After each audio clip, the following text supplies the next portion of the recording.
என்ன வேணும் ஸ்கூலுக்கு எல்லாமே இங்கிருக்கு. Super Saravana stores, Chennai, Madurai, Kovai.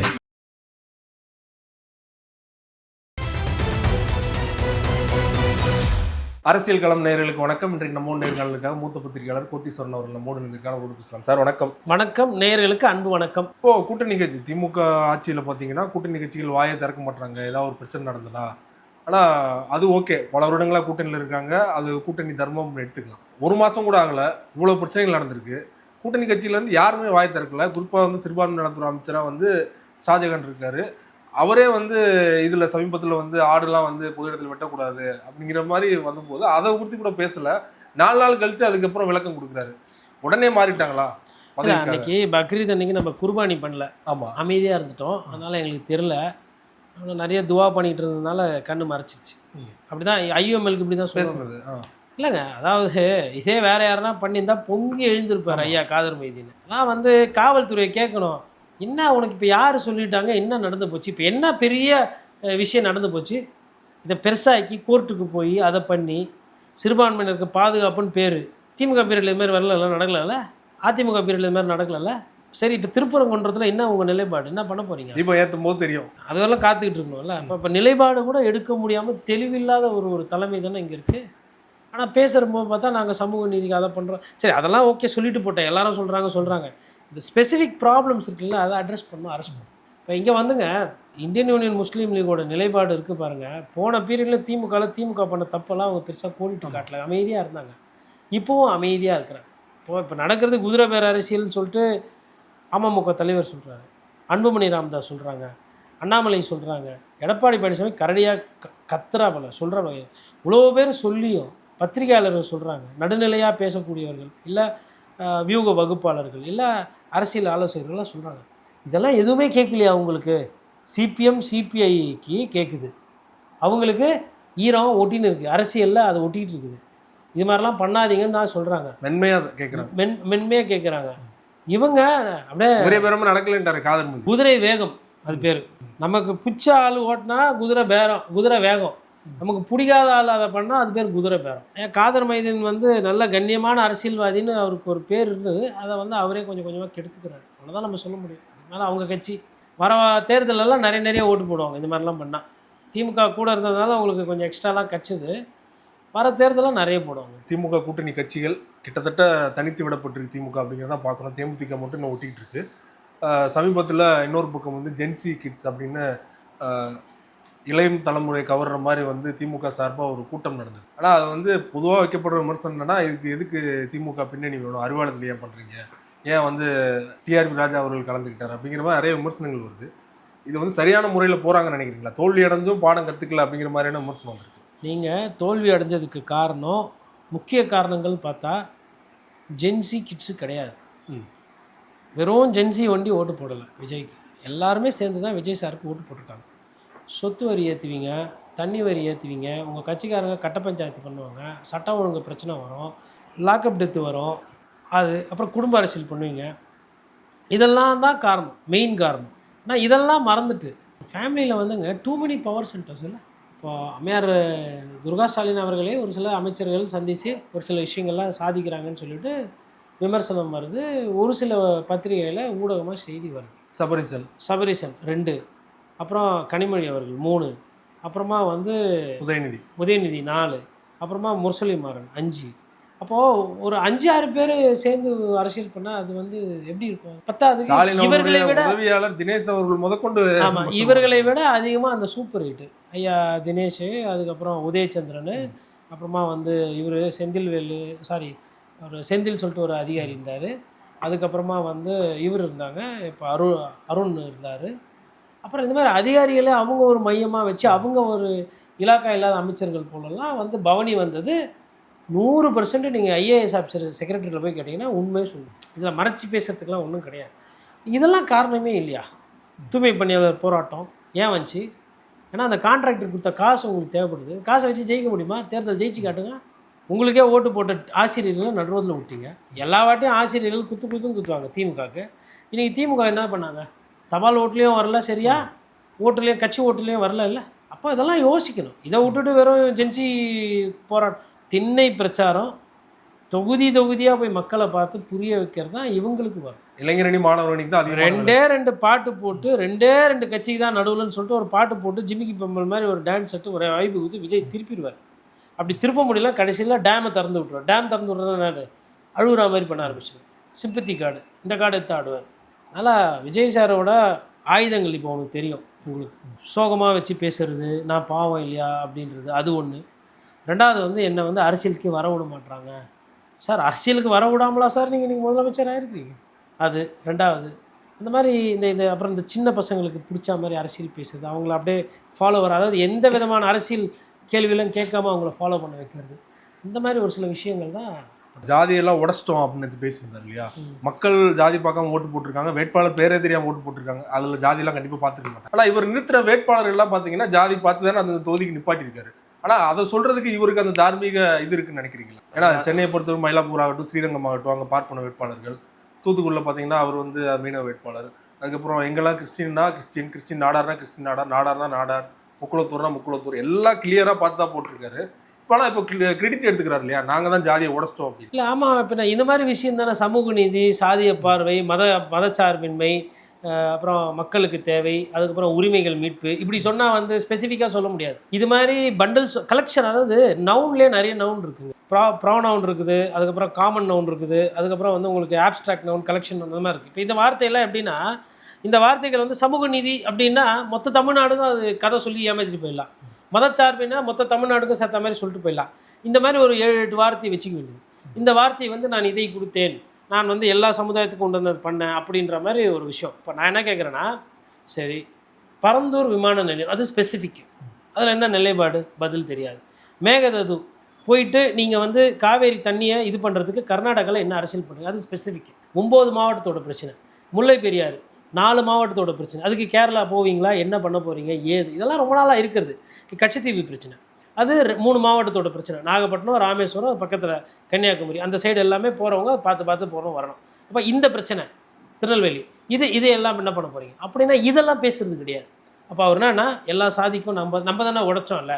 சரி, அவர் உடைச்ச ஒரு விஷயம் நம்ம ஆல்ரெடி சொல்லிட்டோம், பண அரசியலை உடைச்சிட்டார், ஊழல் அரசியலை உடைச்சிருக்கார். அதாவது ஊழல்வாதி பணம் அதிகமாக வச்சுக்கோ தான் ஜெயிப்பாங்க அப்படின்றத தவிடுபடி ஆக்கியிருக்காரு. அதே மாதிரி எனக்கு வந்து வயசானவங்களாம் ஓட்டு போட மாட்டாங்க அப்படின்னு ஒரு பேசுபொருள் அதையும் உடைச்சிருக்கிறார். அப்போது இதெல்லாம் அவரோட பலம். ஆனால் இதுக்கு கூட இந்த மற்ற விஷயத்தை தான் அவர் இனிமேல் பேச முடியும். இவரால் வந்து இனிமேல் வந்து உங்களுக்கு வந்து பார்த்தீங்களா, கரண்ட் பில் 200 யூனிட் நான் கொடுத்ததுக்கப்புறம் கரண்ட் பில் கம்மியாயிருக்கு அப்படின்லாம் சொல்லுவேன். ஏன்னா 2.5 கோடி இப்போ மக்கள் வந்து இந்த டொமஸ்டிக் கன்சியூமர்ஸ், அதில் 500 யூனிட்டுக்கு மேலே செலவு பண்ணுறவங்க தான் ஜாஸ்தி. இன்றைக்கி சாதாரண ஹவுசிங் போர்டு வீட்லேயே வந்து ஒரு டன் ஏசி மாட்டிடுறாங்க கடன் வாங்கி. அப்போ 1 டன் ஏசி அந்த வீட்டில் வந்து ஒரு மிக்சி ஓடுது, ஒரு டிவி இருக்குதுன்னு வச்சுக்கோங்களேன், அவங்க 500 யூனிட் தாண்டிடுறாங்க. அப்போ வெறும் குடிசையில் ஒன்றுமே இல்லாமல் ஒரு ஷீட் வீட்டில் இருக்கிறவங்களுக்கு கொஞ்சம் பேருக்கு நீங்கள் கரண்ட்டை கொடுத்துட்டு மொத்த பப்ளிக்கும் கரண்ட்டு குத்தா மாதிரி நீங்கள் பேசிக்கிறீங்க. கொஞ்சோண்டு விவசாயிகளுக்கு, அதாவது பயிர்க்கடன் ரொம்ப கம்மியாக கடன் வாங்கினவங்களுக்கு, அது 10,000 தான் கடன் இருக்குது, இல்லை 50,000 தான் கடன் இருக்குது, 30,000 தான் கடன் இருக்குன்னா அதை கொஞ்சம் அதிகமாக பண்ணிவிட்டு அதுக்கு மேலே பயிர் கடன் வாங்கினவங்க இருக்காங்க பாருங்கள். 5 ஏக்கரா வச்சுருந்தோம், ஒரு 2 லட்ச ரூபா 1.5 லட்ச ரூபா, அவங்களுக்கெல்லாம் எதையும் பெருசாக பண்ணாமல் எல்லாத்துக்கும் பண்ணிட்டா மாதிரி ஒரு அரசியலை பேசுறீங்க. ஆனால் நிதியமைச்சர் மரிய வில்சன் வெளிப்படையாக சொல்கிறாரு, ஆர்பிஐ கைட்லைன்ஸ் படி இவ்வளோ தான் பண்ண முடியும், நாங்கள் அதை தான் பண்ணியிருக்கோன்னு சொல்கிறாரு இல்லையா? நான் என்ன சொல்கிறேன்னா, ஆர்பிஐ கைட்லைன்ஸ் இதெல்லாம் உங்களுக்கு வாக்குறுதி கொடுக்கும்போது தெரியலையா அப்படிங்கிற ஒரு கேள்வி வருது. அதெல்லாம் ஏமாத்து வேலை. ஆர்பிஐ கைட்லைன்ஸுன்றது எப்பயுமே இருக்குது. நீங்கள் வங்கி நடத்தலை, நீங்கள் வந்து அரசாங்கம் நடத்துகிறீங்க. வங்கினா ரூல்ஸ் பேசுகிறது கரெக்டு. நீங்கள் பேங்க்காக நடத்துகிறீங்க, ஆர்பிஐ ரூல்ஸை பேங்க்கு கேட்கலாம். ஏன்னா பேங்க்கு திவால் ஆகிடக்கூடாது. 10 லட்சம் கோடி இருக்கிற இடத்துல 10 லட்சம் கோடி ஆனால் என்ன பிரச்சனை? இப்போ நீங்களா உட்காந்து கடன் அடிக்க போகிறீங்க? நேற்று 5 லட்சம் கோடி இருந்தது, அதுக்கு முன்னாடி வந்து 3 லட்சம் கோடி இருந்தது, அதுக்கு முன்னாடி 2 இருந்தது, ஒரு காலத்தில் 1 இருந்தது. ஸோ கடன் என்பது அந்தந்த காலகட்டத்தில் பொருளாதாரத்துக்கு ஏற்ற மாதிரி ஏறிக்கிட்டு இருக்குது. அது அந்த 25% இருக்கிற மாதிரி தான் அரசியல் சாசனம் இருக்குது. அதை தாண்டி கடன் வாங்க முடியாது. இது ஏதோ ஆர்பிஐ சொல்லிச்சு, அவங்க சொன்னாங்க, இவங்க சொன்னாங்கன்றலாம் மக்களை ஏமாத்துறது. விஜய் சார் கொடுக்கல, விஜய் சாரால் முடியல, திறமை இல்லை, திராணி இல்லை, இந்த அரசால் முடியாதுன்னு சொல்கிறதுக்கு தைரியம் இல்லை, முடியலை. அதுக்கு ஆர்பிஐ மேலே தூக்கி பழிய போடுறது. கவர்னர் வந்துட்டு காவி ட்ரெஸ்ஸில் வள்ளுவர் போடுறான்னா கவர்னரை போய் கேட்க முடியல. அதுக்கு என்ன சொன்னால் நாங்கள் கோரிக்கை வச்ச முடியல. அதெல்லாம் வந்து ஒரு சாக்கு போக்கு தேடிக்கொண்டிருக்கிறாங்க. அதாவது சாராயம் வந்து ஊறிடுச்சு, அதனால் தப்புகள் நடக்குது. கஞ்சா போதை மக்கள்கிட்ட ஊறிச்சு, அதனால் நடக்குது, அதனால் நான் தடுக்க முடியல. இது நீங்கள் ஃபஸ்ட்டு இப்படி சொல்லலையே, இந்த பிரச்சனை ஊறி இருக்குது, இதில் வந்து நான் என்ன கேட்குறேன், சரி நீங்கள் நடிகரா, நீங்கள் சொன்னால் கேட்பாங்கல்ல.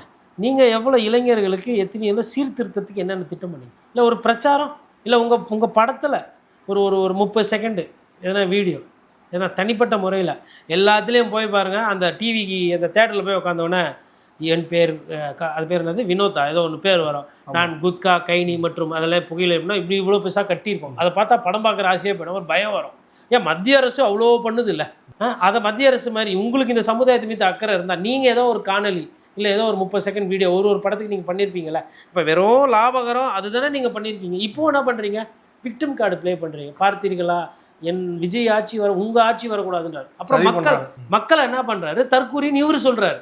மடைமாற்றம். ஆக்சுவலா இவரை விமர்சனம் பண்றது ஏதோ மக்களையே வந்து விமர்சனம் பண்ற மாதிரி கேள்வி எழுப்புறாரு. எனக்கு ஒண்ணுனா மக்களுக்கு வந்து கரெக்ட். இது வந்து மோடி அவர்கள் ஒரு சில சிம்டம்ஸ் இது பீகார் உத்தரப்பிரதேசலாம் பண்ணுவார்.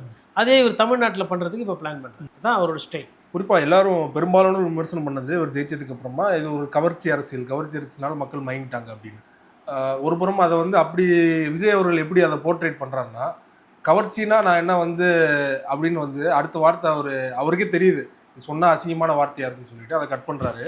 நல்லா வாயில வந்துடும் அப்படின்னு சொல்றாருன்னா இவர் என்ன மீன் பண்ணி பேசுறாரு, மக்கள் மத்தியில் எப்படி போர்ட்ரேட் பண்ணணும்னு நினைக்கிறாரு இந்த விஷயத்தை? ஒரு முதலமைச்சரோட வார்த்தைகள் வந்து இப்போ ஒரு நம்ம பத்திரிகையிலுமே வந்து பேச்சு ஆரம்பிக்கிறதுக்கு முன்னாடி சம்டைம்ஸ் கொஞ்சம் டென்ஷனாக இருந்தால் ஒரு நிமிஷம் கண்ண மூடி அண்ணாவை நினச்சிக்கிட்டு ஆரம்பிப்பேன். என்னென்னா அது நம்பிக்கை இருக்கா இல்லையா அப்படின்றதெல்லாம் வேறு. சொல்லாடல் வந்து அழகாக வரணும், தமிழ் வந்து நல்லா வரணும், உச்சரிப்பு நல்லா இருக்கணும், மக்கள் பார்க்குறாங்க. என்ன இந்த மாதிரி ஒரு வார்த்தையை இவர் பயன்படுத்துகிறாரு, கொஞ்சம் கூச்சமாக இருக்குது, அசிங்கமாக இருக்குன்னு, அருவருப்பாக இருக்குன்னு நினச்சிடக்கூடாது அப்படின்னு யோசித்து தான் நம்ம பண்ணணும். பட் இவர் ஒரு முதலமைச்சர் ஐயா, இவரை வந்து லட்சக்கணக்கில் பார்க்குறாங்க, கோடிக்கணக்கில் அவரோட பேசினது அப்புறமா போகுது. ஒட்டுமொத்த தமிழ் சமுதாயம், சிங்கப்பூரில் இருக்கிறவங்க, மலேசியாவில் இருக்கிறவங்க, டெல்லியில் இருக்கிறவங்க, ஸ்ரீலங்காவில், இலங்கையில் இருக்கிறவங்க, வங்கதேசம், எல்லா இடத்துலையும் தமிழர்கள் எங்கெல்லாம் இருக்கிறாங்களோ, அமெரிக்கா, ஐரோப்பாவில் எல்லாரும் பார்க்குறாங்க. அப்போ போயிட்டு என்னை பார்த்தா எப்படி தெரியுதுன்னா, உங்களை பார்த்தா நடிகர் மாதிரி தெரியுது. அது மாதிரி தானே நீங்கள் பண்ணுறீங்க. ஏதோ ஒரு யாருமே வச்சுக்கிறது இல்லை மேடையில், தனியாக ஒரு ஆள். அந்த செக்யூரிட்டி உண்டு எதுக்கு, அவரே அமுச்சு விட்ற வேண்டியது. அவர் எவ்வளோ நாளாக வந்து உங்களுக்கு வேலை பார்க்குறாரு? 1.5 வருஷம் 2 வருஷம்? இந்த கட்சிக்காக தொண்டை எவ்வளோ கஷ்டப்பட்டு போனாங்க. ஒரு எப்பயுமே ஒரு 10 கட்சிக்காரங்களை கூட வைக்கணும், தொண்டரை காட்டணும். இல்லவே இல்லையே, நேற்றும் இல்லை, நாளைக்கும் இல்லை, எப்பயுமே இல்லை. ஒரே சிங்கிள் மேன் பார்ட்டி, எனக்காக தான் எல்லாமே அப்படின்ற அந்த ஒரு விஷயங்கள் அவர் பேசுறது கொஞ்சம் ஒரு வார்த்தைகள் வந்து ஒன்றும் சரியாக இல்லையே. இந்த சின்ன பசங்களுக்கு பிடிக்கிற மாதிரி வார்த்தைகள் அதிகமாக பயன்படுத்துகிறார். குறிப்பாக தேர்தலுக்கு முன்னாடி ஜெயிக்கிறதுக்கு முன்னாடி ராஜ்மோகன் வந்து நல்லா தமிழ் பேசுறதுனால அவரே ஹோஸ்ட் பண்ணார், தொகுத்து வழங்கினார். அவர் வந்து எம்எல்ஏயே அமைச்சராகிட்டார், முக்கியமான துறையில் அமைச்சராக இருக்கார். இன்னும் அவரை வந்து தொகுத்து வழங்க விடுறது, அதை எப்படி எடுத்துக்கிறது? இல்லை, அது நம்ம குறை சொல்ல முடியாத. காரணம் என்னென்னா, ராஜ்மோகன் ஐயா அதை செய்யறதுக்கு பிடிக்குது அவருக்கு. ஓகே, அவர் அமைச்சராக ஆனாலும் அவர் வந்து விஜய் சாருக்கு ஒரு நல்ல சேவகன், இல்லை நல்ல நண்பர், இல்லை ஒரு நல்ல கட்சிக்காரர், ஏதோ அவர். அப்போ அவர் விரும்புகிறாருல்ல அதை. ஓகே, சரி, ஒரு விஷயம் விருப்பம் இல்லாமல் நடக்கிறது தான் தப்பு.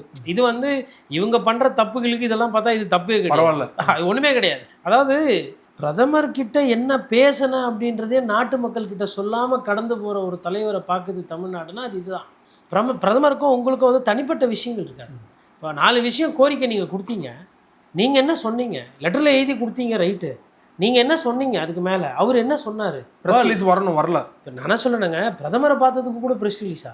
சரி, உங்களுக்கு கூச்சம் இருக்குது, பத்திரிகையாளர் பார்த்தா வந்து ஒரு பயம் இருக்குது அப்படின்னா ஒரு 3 நிமிஷம் வீடியோ வீட்டில் உட்காந்தது மாதிரி ஒரு சிங்கிள் பீஸ் டு கேமரா உட்காந்துட்டு இப்படி, நான் தான் உங்கள் முதலமைச்சர் விஜய் பேசுகிறேன், பிரதமரை போய் பார்த்தேன், சிரிச்சா பார்த்தாது, பார்த்து செய்யுங்க uncle, what uncle, this is very wrong uncle, பணம் இல்லை அங்கிள் அப்படின்ற மாதிரி, ஜனநாயகன் படத்தை தான் வரவில்லை அங்கிள், ஜனநாயகப்படி காசாச்சு கொடுங்க அங்கிள், கிண்டலுக்கு இப்படி சொல்லுவோம் நம்ம. அட்லீஸ்ட் இதில் பார்த்து கீத்த அவர் பேசலாம் இல்லை, சொல்லலாம் இல்லையா? அப்படி எதுவுமே சொல்லலையே. மேகதாது பிரச்சனை என்னன்னே தெரில, இப்போ என்ன பண்ண போகிறீங்கன்னு தெரியல. அதுக்கப்புறமா வந்து கேம்ப்ஸ் வரும்னு சொல்லி கேட்டிருக்காரு கோரிக்கை. அவர் என்ன சொன்னார் அதுக்கு? நீங்கள் வந்து கேட்குறீங்க, இந்த சின்ன ரக விமானம், ட்ரோன், இந்த மாதிரி டிஆர்டிஓ மூலிமா, டிஃபென்ஸ் ரிசர்ச் ஆர்கனைசேஷன் மூலிமா அது ஒரு தொழில் பேட்டை இங்கே வரணும், அதற்கு முதலீடுகள் தேவை, வேலைவாய்ப்புகள் வரும், தமிழ்நாட்டுக்கு இந்த திட்டத்தை தாங்கன்னு கேட்குறீங்க, நல்ல விஷயம். அவர் என்ன சொன்னார் அதுக்கு? நீங்கள் கேட்டீங்க, அவர் என்ன சொன்னார்? அது சொல்லவே இல்லை. சொல்லுவீங்களா? சரி, கச்சத்தீவு பிரச்சனை பேசினீங்க, இலங்கை தமிழர்கள் பிரச்சனை பேசிக்கிறீங்க, நீங்கள் பேசுனீங்களா இல்லையா? இல்லை வெறும் மனுவை கொடுத்து அப்படியே ஓடி ஆண்டிங்களா? சரி, அவர் என்ன சொன்னார்? மீனவர்கள் மேல் போவோம் பார்த்துக்கோங்க, இல்லைனா வந்து இல்லை இது நான் பேசுகிறேன், இது கொஞ்சம் அவங்கள கொஞ்சம் அடக்கி வாசிக்க சொல்லுவோம் இலங்கையை, என்ன இது எப்போ பார்த்தாலும் இது எதனா ஒன்று பேசியிருப்பீங்கல்ல, என்ன பேசுனீங்க, இல்லை என்ன கதைத்தீர்கள்? தினமலர்ல செய்தி என்னன்னா கிட்டத்தட்ட 1 நிமிஷம் 39 செகண்ட் தான் சந்திப்பே நிகழ்ந்தது. சும்மா போனாரு, வணக்கம் சொன்னார், நன்றி சொன்னார், வந்துட்டார் அப்படிங்கிறதுலாம் செய்தி போட்டிருக்காங்க. உண்மையிலே அவ்வளோதான் நடந்ததா? நான் எதுவுமே பேசாத மாதிரி போட்டிருக்கேன். தெரியல அந்த செய்தி வந்து எந்த அளவுக்கு அதனுடைய உண்மைத்தன்மை என்னன்றது எனக்கு தெரியல. பட் ஆனால் 10 நிமிஷத்தில் எல்லாம் முடிஞ்சதுன்றது நம்ம பார்த்தது. போய் செட்டில் போனாரு, வந்துட்டார். இப்போ நம்ம வரோம், இப்போ நீங்கள் 2 கேமரா வச்சு உட்காரத்துக்கு எவ்வளோ நேரம் ஆகுது? அப்போ இவர் போகிறது, நிற்கிறது, உட்காந்தது, பூ குத்துது, சால்வை போட்டது, அப்புறம் தண்ணி குச்சிருப்பாங்க, ஹாய் ஹாய் ஹவ் இப்படி பேசியிருந்தாலுமே 10 நிமிஷம் ஆகிடுமே. அப்போது என்ன பேசிட்டீங்க அந்த 10 நிமிஷத்தில்? தமிழக அரசியலுக்கு தேவை, இப்போ தமிழ்நாடு மக்களோட தேவைகள் என்ன பேசினீங்கன்னா அது ஒரு மிகப்பெரிய கேள்வி. 10 நிமிஷம் வச்சுருந்தாலுமே பத்தாது, அவ்வளோ பிரச்சனை இருக்குது. இப்போது மேபி நான் நினைக்கிறேன் இன்னும் டீட்டெயிலாக சொன்னால் அவர் எதனா டவுட்டு கேட்டாருன்னா இவருக்கு சொல்கிறதுல பயம் இருக்கும். இவரும் ஒன் வே டிராஃபிக்காரு, அவரும் ஒன் வே டிராஃபிக்காரு. இப்போ இவர் போயிட்டு சொல்கிறதெல்லாம் சொல்லிட்டேன், எல்லாம் பார்த்துக்கோம்னா எனக்கே மங்கி பார்த்தா அப்படின்னு வரும். நானே ரேடியோவில் அந்த சைடில் யாரும் கேட்காத மாதிரி நானே தேசிக்கே அதுக்கே இதுக்கேன்னு கோடி கணக்கில் பேசுகிறேன், நீ எனக்கே மங்கி பார்த்து விபூதி அடி ஒரு ஸ்டேட்டில் பண்ணதில் 30 ஸ்டேட்டில் பண்ணுறேன் அப்படி. அதனால் வந்து உஷாரா அப்பா இது வந்து அவரே வந்து சிங்கிள்ஸு கேமராக்காரரு அப்படின்ற மாதிரி மோனோலாக் டயலாக்ன்ற மாதிரி போயிட்டு கப்சுப்புன்னு பேசிட்டோம். நேற்று கூட அதை பற்றி எதுவுமே பேசலையே, கரூர் பற்றி பேசலை. ஒரு சில விஷயம்லாம் வந்து அழகாக கடந்து போகிறார். விவசாயிகள் கடன் ரத்தை பற்றி பிரச்சனை ஆகிருக்கிறது, விவசாயிகள் கேட்குறாங்கன்றது நாட்டில் இருக்குதுங்க.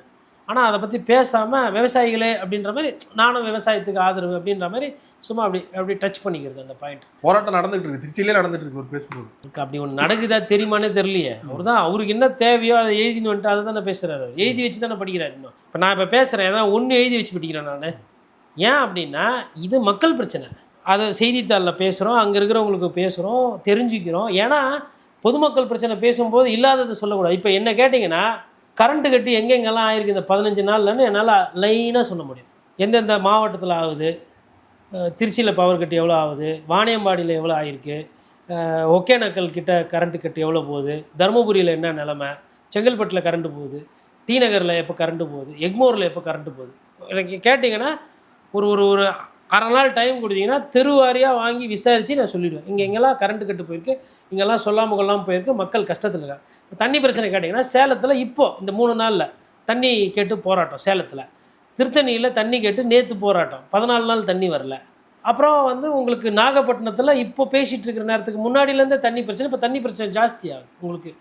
எப்பவுமே அங்கே தண்ணி பிரச்சனை இருக்கும், குடிக்கிற தண்ணி பிரச்சனை நான் பேசிக்கிட்டு இருக்கேன். அதே மாதிரி நிறைய கட்டுக்கு இன்னமும் அவங்க திமுக தான் சொல்கிறாங்க இல்லையா, திமுக மின்சாரத்துறையில் திமுக ஆட்கள் இருந்துக்கிட்டு இந்த மாதிரி பிரச்சனை பண்ணிட்டு இருக்காங்க அப்படின்னு. நீங்கள் வந்து தீர்வை கேட்டால் நீங்கள் வந்து அரசியல் பேசுகிறீங்க, பழிய தூக்கி இன்னொருத்தர் மேலே. கரூருக்கு ரைட்டு போட்டிங்க, கரண்ட்டு கட்டுக்குமா திமுக காரணம்? சரி, அந்த திமுக வேணான்னு தோக்கடிச்சிட்டிங்க. திமுக கதை தோத்துச்சு, திமுக எதிர்கட்சியில் உட்காந்துருக்கு. அவங்க கேட்குற கேள்விக்கு நீங்கள் தான் காரணம்னா இது என்ன விதமான அரசியல் விதந்தாவாதம்? இப்போ முதலமைச்சர் யார்? ஸ்டாலினா? இப்போ முதலமைச்சர் முக்கியமா இல்லை வேலை செய்கிற தொழிலாளின்னு சொல்கிறது நடக்கணுமா? சரி, இப்போ நானே கேட்குறேன்னா இப்படி வச்சுக்கோ, டாஸ்மாகில் வேலை செய்கிறவங்க 20 ரூபா வாங்குவோம், முதலமைச்சர் என்ன பண்ணுறாரோ பண்ணிட்டோம், அமைச்சர் என்ன பண்ணுறாரோ பண்ணிட்டோம் அப்படின்னு சொல்லி அவங்க பண்ணிட்டாங்க. இல்லை அப்படி தான் நடந்துனுக்குது. இப்போ 10 ரூபா வாங்குறாங்கல்ல, அதெல்லாம் அவர் சொல்லுவார், அவர் பிரச்சாரம் பண்ணுவார், அதெல்லாம் கிடையாது. பாட்டிலுக்கு 10 ரூபா வாங்குவோம், இது நிர்வாக ரீதின்னு சொல்லிட்டு தொழிலாளி சொல்கிறதுனா நடக்குது. அப்போ நீங்கள் எதுக்கு முதலமைச்சர்? நீங்கள் எதுக்கு பாட்டிலுக்கு 10 ரூபான்னு பாட்டு பாடினீங்க? அப்போது நீங்கள் சொல்கிறது நடக்காது. கேட்டால் என்ன சொல்வீங்க? டாஸ்மாகில் திமுககாரங்க இருக்கிறாங்க, விவசாயத்தில் அதிமுககாரங்க உள்ளே போகுதுன்னு பிரச்சனை பண்ணுறாங்க, எடப்பாடி அவர் ஆளை இறக்கி விடுறாரு, இபியில் ஸ்டாலின் அவர்களுக்கு வேண்டப்பட்ட யூனியன்காரங்க இருக்கிறாங்க, அவங்க தான் இந்த வேலையை பண்ணுறாங்க. இதை சொல்கிறது எதுக்கு சாமி நீங்கள்? ஏன் உங்களுக்கு தான் தொழிற்சங்கம் இருக்குது, நீங்கள் இன்றைக்கி யார் இன்றைக்கி தேதியில் நீங்கள் முதல்வர், நீங்கள் இதையே எவ்வளோ நாளைக்கு சொல்ல போகிறீங்க? புதுசாலாம் யாராவது கேட்கல, இருந்த கரண்ட்டையும் வந்திருந்த குடி தண்ணியும் தான் கேட்டுக்கிட்டு இருக்கிறாங்க. கட்டி முடிச்சிருக்கல வீடு, அந்த வீடு பூட்டி இருக்கு, அதை யாருக்குன்னா கொடுங்க. சாலை தூரத்தில் வீடு இல்லாமல் இருக்கிறாங்க, யாருக்கு எலிஜிபிலிட்டி இருக்கோ அவங்களுக்கு கொடுங்க, சாதி மத பாகுபாடின்றி கொடுங்கன்னா போராட்டம் பண்ணுறாங்க. இதுக்கு யார் காரணம்? இதுக்கும் திமுக தான் காரணமா? கட்டினதே திமுக, வீடு கொடுக்காமல் போனது திமுக, இப்போ கொடுக்கலதே யார் காரணம்? அதுக்கும் திமுக. ஏன்னா மா சுப்பிரமணியன் தான் டோக்கன் போட்டு கொடுப்பாரு, சேகரபாபு மாசுவன் தான் டோக்கன் கொடுக்குறாங்க. இப்போ யார் யார் வீடு வரணும்னா இவங்க 2 பேர் வீட்டுக்கு போனால் டோக்கன் கொடுத்துருவாங்க. இது காரணமாக திமுக. எதுக்கு வந்து நீங்கள் இவங்களை குறை சொல்லி ஆட்சிக்கு வந்துட்டீங்க? அது வரலாம் நிதர்சனம். இன்றைக்கி பண்ணக்கூடிய அரசியல் என்பது நிதர்சனம் அல்லாத அரசியல். நேற்று விஜய் அவர்கள் பேசுறதுக்கு முன்னாடி அறநிலைத்துறை அமைச்சர் ரமேஷ் அவர்கள் பேசும்போது பார்த்தீங்கன்னா தமிழ்நாட்டில் எதிர்க்கட்சியே இல்லாத சூழலை உருவாக்கும் அப்படின்னு சொல்லி ஏற்கனவே அதிமுக இது பேசணுன்னு என்ன தோணுதுன்னா என்ன அதிமுக எம்எல்ஏக்கள் தான் பிடுங்கினாங்க, திமுக எம்எல்ஏக்களும் பிடுங்க போகிறாங்களா அப்படின்னு கேள்வி வருது. விஜய் அவர்கள் சொல்கிறது கான்ஃபிடென்ட்டாக இருக்குன்னா ஓவர் கான்ஃபிடென்ட்டாக இருக்காங்களா அப்படிங்கிற ஒரு கேள்வி வருது. திமுகவும் அதிமுகவும் ஒரு பெரிய தப்பு பண்ணாங்க. தன்னுடைய எதிரியை வந்து குறைத்து மதிப்பிடுவது இருக்கு இல்லையா, இல்லை எதிரியை அடையாளம் காட்டாமல் இருக்கிறது, அதுதான் ஒரு கட்சிக்கு நடக்கக்கூடிய மிகப்பெரிய பிரச்சனை. இப்போ அவங்க என்ன சொன்னாங்கன்னா, அவங்க டிவிகேவை அவங்க ஒரு ஃபேக்டராக பார்க்கல, யார் டிஎம்கேவோ ஏடிஎம்கேவோ, அவங்க தான் 2 பேரும் மாறி மாறி சுட்டுக்கிட்டாங்க. இதே நேரத்தை தாவேக்கா வந்து என்ன பண்ணினா இந்த 2 பேரையும் சுட்டுக்கிட்டு இருந்தது, அவங்க கவனிக்கலை. அப்போ அந்த டேமேஜ் நிறைய ஆயிடுச்சு. இதே தப்பை வந்து இன்றைக்கி தாவேக்கா வந்து இப்படி பேசுறது வந்து அது வந்து சரி கிடையாது. மக்கள் ஓட்டு போடணும். மக்கள் வந்து நீங்கள் எதுவுமே செய்யாமல் நீங்கள் செய்வீங்கன்ற நம்பிக்கையில் ஓட்டு போட்டுக்கிறாங்க. அப்போ நீங்கள் செஞ்சீங்கன்னா தான் திருப்பி ஓட்டு போடுவோம். உங்களுக்கு மக்கள் கொடுத்துருக்கிறது டோக்கன் அட்வான்ஸ் ஆட்சி. நீங்கள் நல்லா பண்ணுவீங்கன்னு வந்து உங்களுக்கு டோக்கன் சிம்பிளாக கொடுத்துருக்குறாங்க ஆட்சி. நீங்கள் நல்லா செய்யலைன்னு வச்சுக்கோங்களேன், அவங்க அதை வந்து அந்த ஆதரவை குறைச்சிக்குவாங்க. இந்த ஆதரவை குறைச்சிக்கிட்டாங்கனாலுமே ஆட்சி போயிடும். ஆனால் நீங்கள் என்ன நினைக்கிறீங்க, எதிர்கட்சிகளே இல்லாத ஒரு தாவேக்கா இருக்குன்ற மாதிரி பேசுறீங்க. கழகங்களே இல்லாத தமிழ்நாடு, அதீதமான ஓவர் கான்ஃபிடன்ஸ் பேச்சு. அப்படி ஒன்றும் நீங்கள் பண்ணுறதெல்லாம் பார்த்தா தெரியலையா? அவங்க கட்சியில் கூட நின்று ஜெயிச்ச ஐயூஎம்எல், அவங்க கட்சியில் கூட நின்று திமுக கூட்டணியில் நின்று ஜெயிச்ச விசிகே, கூட நின்று ஜெயிச்ச சிபிஐ சிபிஎம் வச்சு தான் நீங்கள் ஆட்சியே பண்ணுறீங்க. இன்றைக்கி விஜய் சார் உட்காந்துருக்கிற அந்த நாற்காலியில் திமுக தொண்டர்களோட உழைப்பு இருக்குது. இன்றைக்கி விஜய் சாருக்கு ஒரு 25 பேர் ஓட்டு போட்டு தனி பெரும்பான்மை ஏற்றி விட்டாங்கள்ல, அதில் அதிமுகவோட தொண்டர்களோட வேர்வையும் உழைப்பும் இருக்குது. இப்போ 4 பேர் இப்போ போயிட்டாங்க, ராஜினாமா பண்ணி இடைத்தேர்தல் வருது. ஒருவேளை அதில் திமுக ஜெயிச்சதுன்னா இல்லை அதிமுக ஜெயிச்சதுன்னா அது மிகப்பெரிய மைனஸாக போகும் கட்சிக்கு. இந்த சிக்கலெல்லாம் இருக்குது. அப்படி இருக்கும்போது எதிரில் யாருமே இல்லை அப்படின்னு நீங்கள் எந்த முடிவுக்கு அப்படி போகிறீங்க? அந்த அதீத நம்பிக்கை இருக்கு இல்லைங்களா, அது யாருக்காக இருந்தாலும் சிக்கல். 6 மாதம் டைம் கொடுப்போம், நாங்கள் எதுவும் பண்ண மாட்டோம் ஸ்டாலின் அவர்கள் சொன்னார். ஆனால் வந்து பார்த்தீங்கன்னா நாள்தோறும் கல்யாண வீடு போனாலும் புலம்பிகிட்டு இருக்காரு அப்படின்னு நேற்று விஜய் அவர்கள் பேசியிருந்தார். இன்னொரு பக்கம் எடப்பாடி பழனிசாமி அவர்கள் பதிலடி கொடுத்துருக்காரு. நீங்கள் வந்து 6 மாதம் வந்து உங்களுக்கு கற்றுக்கிறதுக்கு மக்கள் வந்து பாடுபடணுமா, மக்கள் மடியணுமா அப்படின்னு வந்து பதிலடி கொடுத்து உங்களோட பார்வை என்ன? இல்லை, ரெண்டுமே டைம் கொடுக்கறது எவ்வளோ காலம் கொடுக்குன்னு நினைக்கிறேன்? சரி, காலம் வந்து ஒரு 3 மாதம் கொடுக்கலாம். 3 மாதத்தில் எந்த மாதிரி இருக்குன்னா, இப்போ வந்து புதுசாக ஒரு விஷயம் இருக்குது, ஒரு பிரிட்ஜு வேலை ஸ்லோவாக நடக்குது, 3 மாதத்தில் முடியுங்க. மேகதாது பிரச்சனைக்கு என்ன தீர்ப்பு, என்ன விஷயம், 3 மாதம் ஸ்டடி பண்ணி கோர்ட்டுக்கு போகிறதோ இல்லை மத்திய சபைக்கிட்ட பேசுகிறதோ, மத்திய அமைச்சர்கிட்ட இல்லை கர்நாடகா போய் அது ஒரு பேசுறது கீசுறது 3 மாதம் எடுத்துக்கலாம்.